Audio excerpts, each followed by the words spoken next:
Good morning good morning mountain family.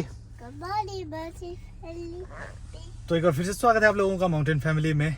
तो आज का दिन बहुत ज़्यादा स्पेशल है बिकॉज आज वो मन दीदी बताएगी, क्योंकि मोनिका दीदी का कुछ ज़्यादा स्पेशल है। तो मुझे ज़्यादा अभी डिटेल पता नहीं है, थोड़ी देर में डिटेल पता करेंगे और फिर बताएंगे आप हम पूरी फैमिली कहाँ जाने वाली है आज। हेलो, गुड मॉर्निंग सभी को। और आप सभी देख सकते हैं कि हम हैं गाड़ी में बैठे और सब परिवार जो है जा रहे हैं अच्छे से तैयार होके कहीं। तो हम सब चले हैं कुल्लू आव्या के पापा के कॉलेज। तो वहाँ पे है रजत जयंती, तो वो समारोह है, उसमें हम सब जो है जा रहे हैं और आव्या और आव्या के पापा को चीयर्स करेंगे सब। आव्या, कुछ बोलना चाहोगे? आप सभी मिलेंगे वहाँ पे, आपको दिखाएंगे कि कहाँ है कॉलेज, कैसा है और किस तरह से वो जो है फंक्शन मनाएंगे। तो आपको थोड़ी थोड़ी सी झलकियाँ दिखाएंगे। चलिए। शिवो, हम कहाँ पहुँचे? हम तो फाइनली पहुँच चुके हम कुल्लू में 10 मिनट के बाद। तो यहाँ हम एक होटल में जाने वाले हैं जहाँ पे है लंच का इंतज़ाम किया हुआ और शिवम ठाकुर भी वहीं जा रहा है। Let's go Shivam. आए पति जी, तो पहुँच चुके हैं हम ब्यास रिवर के साथ। और फंक्शन जो है वो एक्चुअली जो है होटल में है, कॉलेज में नहीं है। तो अभी मैंने तो भाई आज फंक्शन आव्या के पापा का है, डॉक्टर पुरुषोत्तम लाल, है ना? है ना? पापा का नाम क्या आपके? अबे डॉक्टर पुरुषोत्तम लाल बोल। हाँ, ये शर्माती बहुत है यार, क्यों माना? तो ये डॉक्टर की फैमिली आ गए और ये है राफ्टिंग पॉइंट, आपका एंडिंग पॉइंट, जो कि वहाँ बबेली से स्टार्ट होता है और यहाँ पे एंड होता है कुल्लू में। तो भाई राफ्टें आ भी रही हैं, मस्त राफ्टिंग हो रही है अभी। तो पानी अभी ठीक ठाक है, ज़्यादा नहीं, अब बढ़ेगा, धीरे धीरे बढ़ेगा। महोदयं निवेदयामि यत् अत्र आगत्य अस्माकं महाविद्यालयस्य यत्किञ्चित् अपि वार्षिकं विवरणं कुर्वन्तु महोदयस्य करतालध्वनिना सह स्वागतं कुर्वन्तु। धन्यवादः। और उस समय हमारे सहयोगियों में यहाँ श्री मोतीलाल जी, श्री चमनलाल ठाकुर, श्री नीरज सिंह जी, ये लोग थे। तो और उसके साथ राजा साहब का आशीर्वाद था। तो ये धीरे धीरे बढ़ते हुए इसने जो है अपने शब्दों के पीछे अर्थ चलता है, हमारे अर्थों के पीछे वाणी चलती है। ये डिफरेंस है, इसीलिए वेदों को अथॉरिटी माना जाता है ना? क्योंकि एतस्याः नाट्यः मंच संचालनार्थम अहम योगिनौ आह्वयामि बलदेवा विपाशा च।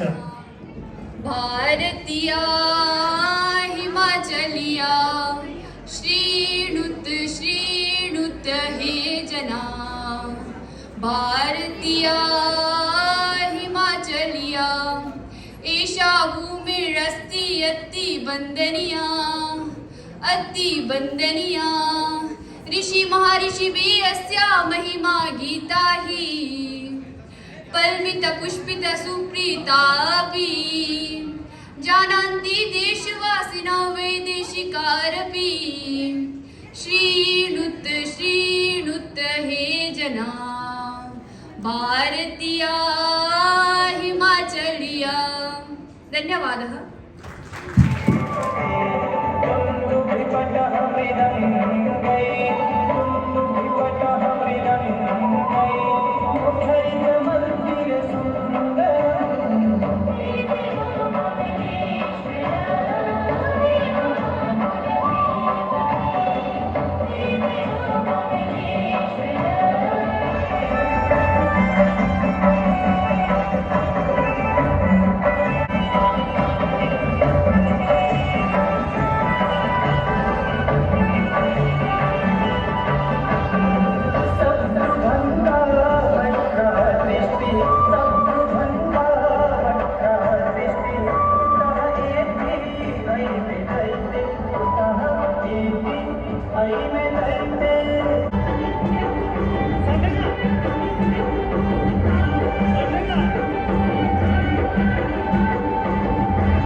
अध्यापकों के पुरुषार्थ से संभव नहीं हो सकता है। तो इस महाविद्यालय को जो इतने वर्षों से अपना खून पसीने से सींच रहे हैं, तो हमारा एक कर्तव्य भी है कि हमें उनका भी सम्मान करना सबसे आवश्यक है। तो शिवोहम ठाकुर के बुआई जी का वहाँ सम्मेलन लगा है और यहाँ पे शिवोहम ठाकुर को चढ़ाई चढ़नी है, पर गाड़ी में फर्स्ट गियर नहीं लग रहा है। शिवोहम के बहुत चढ़ाई है यहाँ पे, वो देखो, पर चढ़ी जाएगा लड़का। भाई ये लड़का चुप नहीं बैठता कसम से। शिवोहम ठाकुर को चाहने वाले इतने मिल रहे हैं कि पूछो मत, और ये लड़के को पिटिकना है, ढूंढना है। ये देखो भाई, ऐसे खचड़ खचड़ रास्तों में चलना है इस लड़के को। Eyes close, eyes close, eyes close. बस no no no no no no, eyes close. तो इसी के साथ जो 25th क्या थी, 25th सिल्वर जुबली, तो वो रजत जयंती। कंप्लीट हो गई। एक मिनट, रजत जयंती समारोह भाई संस्कृत। तो चलो अभी बात करेंगे संस्कृत के बारे में थोड़ी सी बाद में, जब जीजा जी भी आएंगे। जब जीजा जी आएंगे तब बात करेंगे, क्योंकि वो बिजी हैं अभी, क्योंकि वो जो सारा मैनेजमेंट है वो जीजा जी कर रहे हैं, क्योंकि वो यहाँ प्रोफेसर इस कॉलेज में भी, और अब तो डॉक्टर बन चुके हैं वो। अब तो डॉक्टरेट कर ली उन्होंने संस्कृत में, हमारा ही। डॉक्टर। तो शिवोहम ठाकुर चला गया दादू के साथ। चल राफ्टिंग करने चलेगी? अभी तो नहीं जा सकते, क्यों? जाएंगे 2 साल बाद। हाँ हाँ, 2 साल दोनों बच्चों के साथ। क्या बात है, क्या बात। बच्चों के साथ नहीं जाएंगे, बच्चों को छोड़ देंगे। अच्छा, बच्चों को छोड़ के जाओगी? तुम डूब गई तो? तब आप पाल लेना, तो मिलवाएंगे भैया से, जो हमारे पूरे जो कि संस्कृत पे आपको भाषण देंगे थोड़ा सा। Yes, बताएंगे। तो गाइस यहाँ पे एक वैष्णो माता मंदिर भी है, जो सामने आपको लेफ्ट साइड दिखाई दे रहा है, और ये काफ़ी अच्छी टूरिस्ट स्पॉट।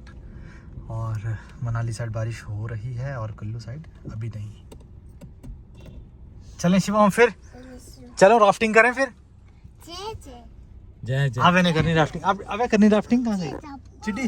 राफ्टिंग करनी जय जय यार जय। तो भाई आज हाय शिवम, क्या खा रहे हो? 4 सालों में पहली बार एक ऐसी चीज़ हुई है जो कि आज तक नहीं हुई थी। अबे क्या नहीं हुई थी आज तक, जो ये मम्मी और बहू रानी, मतलब सास और बहू आज तक सब्जी लेने कभी नहीं गई, आज पहली बार जाने लगी। क्या बात है यार, सूरज आज पूरब से नहीं बल्कि पश्चिम से निकला है। तो पूरी फैमिली यहाँ बैठी है। मेरे ननद है, सिस्टर इन लॉ बैठे हैं, भैया हैं और आव्या है। तो और एक डिस्टर्बेंस भी है, नजर बट्टू है बीच में चला। तो चलिए उनसे बातचीत करते हैं। तो भैया बताइए। तो जैसा कि श्री व्यास संस्कृत महाविद्यालय रघुनाथपुर कुल्लू में मैं असिस्टेंट प्रोफेसर के रूप में दर्शन शास्त्र को पढ़ाता हूँ, तो आज हमारे महाविद्यालय का रजत जयंती समारोह था। इस समारोह के मुख्य अतिथि सरदार पटेल विश्वविद्यालय मंडी के कुलपति प्रोफेसर डी शर्मा जी रहे। कार्यक्रम बहुत ही अच्छा रहा और लोगों में भी इस कार्यक्रम से संस्कृत के प्रति रुचि काफ़ी बढ़ गई है। आपसे पूछेंगे कि आपकी पीएचडी अभी अभी हुई है, किस विषय में हुई है, और जैसा कि आप यहाँ देख सकते हैं, तो ये जो है ये भैया की थीसिस है, और थीसिस की बुक है पूरी, और कितनी मोटी है और कितनी अच्छी लग रही है, पूरा ग्रंथ लग रहा है। तो कुछ बताइए अपने पीएचडी के बारे में और रिसर्च के बारे में थोड़ा सा। जी, ये पीएचडी में मेरा प्रवेश श्री लाल बहादुर शास्त्री राष्ट्रीय संस्कृत विश्वविद्यालय नई दिल्ली में 27 अक्टूबर 2019 में हुआ था। तो उसके बाद जो है अभी नवंबर 2022 में प्री सबमिशन हो चुका था। तो अभी 8 फरवरी को मेरा वाइवा था, तो उसके बाद मुझे जो है इस विद्या भारती की पीएचडी की डिग्री से सम्मानित किया गया। अभी ये जो मेरा विषय है इस रिसर्च का, तो इसका नाम है योग सूत्र तत्व विशारदी टीकायाः समाधिपादस्य भोजविति टीकायास्य तुलनात्मकम् अध्ययन। ये मुझे विषय मिला था, इस पर मेरा पूरा शोध कार्य हुआ है। ये जो पतंजल के योग सूत्र हैं उसमें जो प्रथम पाद है उसमें मात्र जो 51 सूत्र हैं उसके ऊपर ही था ये पूरा रिसर्च मेरा। तो और मेरे जो शोध निदेशक थे प्रोफेसर मार्कंडेय नाथ तिवारी जी, हमारे विभागाध्यक्ष भी हैं सांख्य योग विभाग के। और इस कार्य को पूरा करने के लिए लगभग 3 वर्ष का समय लगा है। तो अब जो है एक बहुत ज़रूरी विषय पे वार्तालाप करते हैं कि जैसे कि आप संस्कृत के पीएचडी हैं, बट जैसे आम जनता है तो आम जनता जो है संस्कृत से दूर होती जा रही है। सिर्फ अभी की बात नहीं है, काफ़ी पहले के टाइम से 100 साल 200 साल से जो है तो इन सालों में, इन बहुत सारे सालों में जो है जैसे हमारे ऊपर ब्रिटिश आए, मुग़ल आए, इतने सारे शासन हुए, तो उसकी वजह से क्या हुआ, हमारी जो ओरिजिनल भाषा है संस्कृत है वो उससे आम जनता जो है दूर होती चली गई और अभी तक भी दूर होती जा रही है। खैर एजुकेशन सिस्टम में संस्कृत को जो है लाने की कोशिश की, काफ़ी अच्छी कोशिश की, बट में लाने की कोशिश तो की गई कि संस्कृत को इंक्लूड किया जाए, पर 6th से 10th तक होती है और कई बार तो 8th तक ही है किसी एजुकेशन बोर्ड में। बट क्या होता है कि उसके बाद जब एक्चुअल में बोलते हैं ना अक्ल आनी शुरू होती है, तो उस टाइम तक संस्कृत जो है भूल गए होते हैं, तो संस्कृत से दूरी और बढ़ जाती है। खैर थोड़े बहुत शब्द पढ़ने आते हैं, पर जैसे अगर हम एक्चुअल नॉलेज लेना चाहें ग्रंथों से तो वो जो है वो तो संस्कृत के द्वारा ही हो सकती है, क्योंकि ट्रांसलेशन में काफ़ी ज़्यादा जो है जो उसका मीनिंग होता है वो काफ़ी ज़्यादा ऊपर नीचे हो जाता है। तो एक्चुअल वेदों का ज्ञान जो है वो आम जनता से दूर होता जा रहा है। तो आपका मतलब आपसे पूछेंगे कि इसको किस तरह से हम फिल कर सकते हैं और क्या कोशिश रहनी चाहिए वैसे हमारे जैसे आप सभी जानते हैं कि आजकल संस्कृत के प्रति लोगों की कुछ समय से अब रुचि तो बढ़ रही है, परंतु जितनी मात्रा में होनी चाहिए थी उतनी मात्रा में नहीं है। इसके पीछे बहुत सारे कारण भी रहे हैं, जैसे हमारे देश का बहुत वर्षों तक गुलाम रहना, क्योंकि हमारे यहाँ जो नालंदा और तक्षशिला जैसे विश्वविद्यालय थे तो यहाँ पर बाह्य जो विदेश थे वहाँ उनके लोग भी आते थे पढ़ने के लिए। तो जो यहाँ आक्रांता आए उन्होंने यहाँ के जो हमारे पुस्तकालय थे उनको ध्वस्त कर दिया। उन पुस्तकालयों के ध्वस्त होने के साथ ही हमारे जो विशेष ग्रंथ थे वो भी लुप्त होते चले गए। हमारी संस्कृति क्या रही है आजकल, फिर भी जो आज हमारे पास उपलब्ध है ये तो कुछ नाम मात्र ही है। ऐसा सुनने में आता है कि जब नालंदा विश्वविद्यालय जलाया तो लगभग 6 महीने तक धुआं ही उठ रहा था उस विश्वविद्यालय में। और जहाँ तक बात रही हमारे जो वेद हैं ये तो साक्षात भगवान के मुख से निकले हुए हैं, ऋषि मुनियों के द्वारा ये प्रेरित किए हुए हैं। और आजकल हमारे जो कार्य होते हैं वो भी वैदिक परंपरा से बहुत सारे होते हैं। इवन हमारे जो अलग वैली में बहुत सारे हमारे देवता हैं उनका जब हम भारता इत्यादि सुनते तो उसमें हमें ये पता लगता है कि विशेषकर जिन्होंने संस्कृत पढ़ी है जब वो अपना बताते हैं तो कुछ वर्णन उनमें वेदों में भी जो है उन देवताओं का भी मिलता है।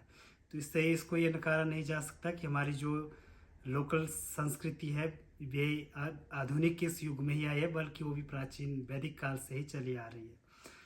तो इस संस्कृत भाषा को और अत्यधिक महनीय स्थान दिलवाने के लिए सबसे पहले तो हम जो अभिभावक हैं हम में जागरूकता होनी चाहिए, क्योंकि आजकल अंग्रेज़ी के पीछे सभी भागे होते हैं। मेरा कहना यह है कि चलो भाषाएं तो सभी पढ़नी चाहिए, जितनी ज़्यादा आएंगी उतना अच्छा है, परंतु हमें जो अपनी संस्कृति और संस्कृत को नहीं भूलना चाहिए। क्योंकि आजकल हम देखते हैं कि समाज में संस्कारों का लोप हो रहा है, तो इसके पीछे भी कारण यही है, क्योंकि संस्कृति ही हमें जो है संस्कारों के प्रति जागृत करवाती है और करवाती रहेगी। तो यही मेरा मानना है कि हमें जो है अपने बच्चों को अवश्य ही संस्कृत पढ़ानी चाहिए और पढ़ने के प्रति प्रेरित करना चाहिए। क्योंकि अंग्रेज कहते हैं कि अंग्रेज़ तो यहाँ से चले गए परंतु अपनी पूंछ यहीं छोड़ के चले गए। ये बात कुछ चरितार्थ से ही प्रतीत होती है। ये बिल्कुल सही कहा आपने कि अंग्रेज चले गए, बट अब हमारा पूरा सिस्टम ही वैसा हो गया ना कि सब इंग्लिश, हर एक चीज़ में इंग्लिश कंपलसरी, ये वो, एक दूसरे को देखा देखी में वो इंग्लिश बोलता है, हम भी इंग्लिश बोले। तो जो संस्कृत का व्याकरण है उसको बहुत ही एक्यूरेट और साइंटिफिक बोला जाता है, तो उसके विषय में थोड़ा सा आप कुछ बताइए। तो ये जो हमारे संस्कृत व्याकरणज्ञ हुए हैं महर्षि पाणिनि, ऐसा नहीं कि उनसे पूर्व नहीं थे आचार्य, उनसे पूर्व भी थे, परंतु उन्होंने जो है उसको एकत्रित करने का कार्य किया और एक अच्छा सही रूप देने का काम किया। उन्होंने लगभग जो है 4000 के करीब जो सूत्र लिखे हुए हैं और उन्होंने जो है इस भाषा को नियमबद्ध किया हुआ है। उसने इधर से उधर भटकने नहीं दिया है। जैसे उन्होंने बताया कि सह विद्यालयम गच्छति, ये सह विद्यालयम गच्छति ही क्यों होगा, तो उसके पीछे भी उन्होंने कारण बताया है कि ये जो तद शब्द है इसके साथ हम प्रथम पुरुष का प्रयोग करते हैं, इसलिए हम वहाँ पर सह विद्यालयम गच्छामि ना बोलकर जो है सह विद्यालयम गच्छति ही कहते हैं। और जहाँ तक इसकी शुद्धता की बात रही तो विश्व में अभी तक अन्य भाषाएं इस प्रकार की समृद्ध नहीं है जिस प्रकार का संस्कृत भाषा समृद्ध है। और ऐसे भी कहते हैं कि जो कंप्यूटर है उसके लिए भी ये बहुत ही अच्छी लैंग्वेज मानी हुई है।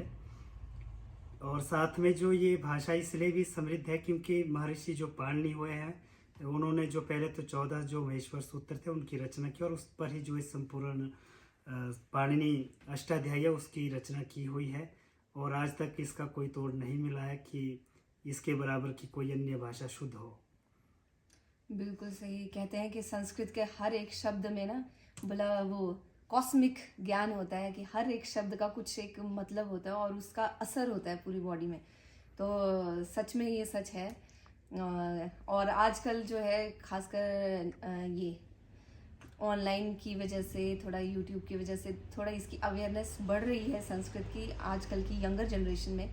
खैर जो है संस्कृत पढ़ना हर एक की बस की बात इसलिए भी नहीं है क्योंकि बहुत दूर भी हो गए हैं, पर कोशिश ज़रूर कर सकते हैं कि एटलीस्ट कुछ मंत्र, कुछ जैसे गीता है, गीता का थोड़ा सा जो भी चीज़ें हैं उसे हम पढ़ सकें और उसका जो ज्ञान है वो अपने लाइफ में ला सकें के साथ। और संस्कृत जो है हमें संस्कृति से जोड़ रही है, तो बहुत अच्छा लगता है।